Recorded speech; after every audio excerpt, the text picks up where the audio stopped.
It's not entirely new, but it was not very well known for many decades. It started all the way back in 1984 when a guy named Irv Grousbeck was basically just helping a couple of Harvard Business School MBAs who had sort of had a fledgling kernel of an idea. They didn't really know what to do with it. They knew they wanted to run a company, though.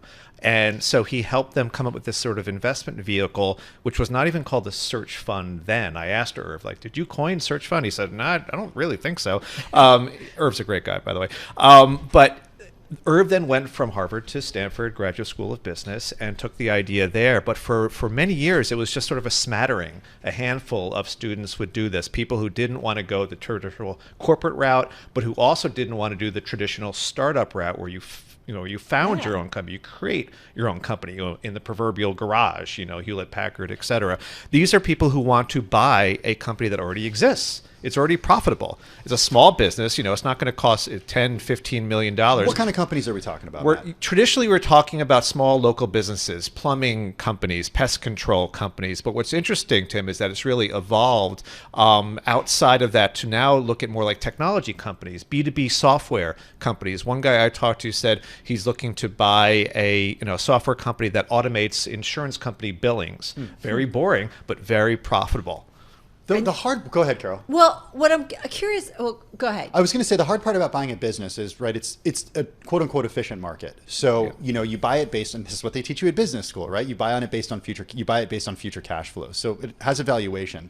So you have to bring something to this business that makes it more efficient. Exactly. You have to squeeze more money out of this business or improve it in some way. How are these guys doing that? They're doing so by taking over a company that, let's say, was founded decades ago by a guy who's, a woman or man who is now into his 60s, maybe looking to retire. Like a family business. Yeah, a family business, a passion business, So these people are looking to just basically run them better, more efficiently, to bring the tools that you learn in business school to a business that maybe it's making money, but it probably could be making better margins. Maybe it's a bit bloated in payroll. Maybe it's not doing a good job in marketing. And so these MBAs apply what they've learned at Harvard, Stanford, Yale, Wharton. And they also work with investors. So you have advice coming from outside. So it's not just the ETA searcher who has to come up with every idea.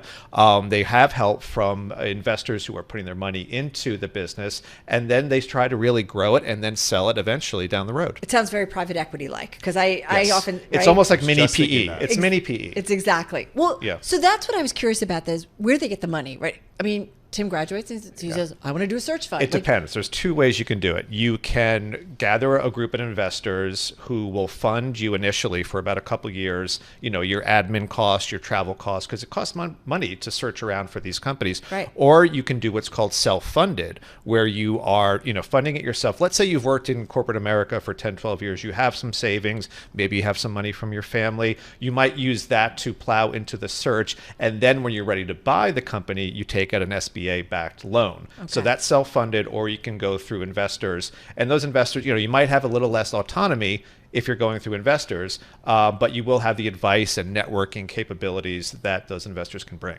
So Matt, you got some data on how well these companies did post-acquisition. Everything's a success, right? Yeah, everything. Not 100%. So first off, Sarcasm. not every search leads to an acquisition. So that's the first thing. You might not find, sometimes it's needle in a haystack, and you might not even find a company to buy. Yeah. But those who do find a company to buy through a search fund, nearly 3 out of 4 who did an acquisition made a profit.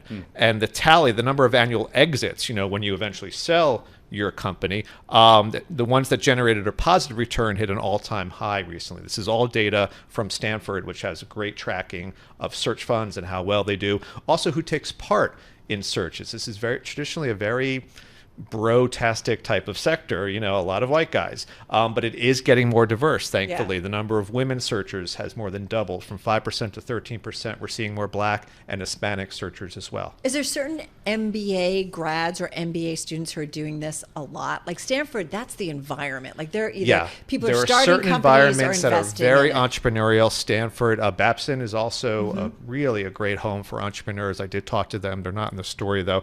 But this is really percolating outside of the sort of the traditional entrepreneur hubs. I mean, any smart MBA who's just thinking, well, maybe the corporate life's not for me. I have an appetite for risk. I really just want to run a company. This could be for them. Hey, talk more of the motivation here behind this, and why the corporate life post-pandemic might not. Well, be for some of these we all folks. know what's going on with hiring at the big three, McKinsey, Bain, and BCG, and not really hiring as actively as they were. A lot of consulting and tech companies are pushing out start dates as well. Don't even get into the layoffs. So the hiring, entrepreneurism always gets a little bit more popular when the traditional hiring avenues slow down, Tim. But this is more than that. This is really like sort of this gospel of ETA is spreading.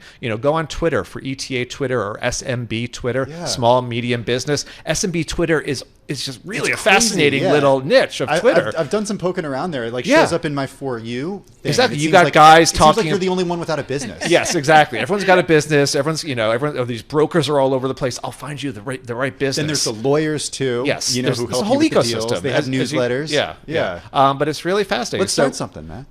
What do you I want was to buy? just going to say, because I'm not a bro, so you two can do it. No, not me. I'm the last guy. Having said that, I am curious about the schools. Are they then, MBA schools, business schools, kind of adapting their curriculum? They are. They're adding classes. Basically, Wharton now has 2 MBA classes for ETA and an undergrad class as well. I talked to the head of their entrepreneurship center there. He said alumni were screaming for ETA because there was no real, curriculum. But it's beyond that. Again, it's not just Wharton and Harvard and Stanford. Schools are adding not just classes, but also clubs, meet and greets, informal things where somebody who has bought a company will come back, talk to the MBAs and say, this is how I did it. This is what to avoid. That's pretty cool. Because again, this is not for everyone, but there's also a lot of military veterans, people who are used to uncertainty and risk and are very good at leading people. So there's a lot of vets as well in ETA.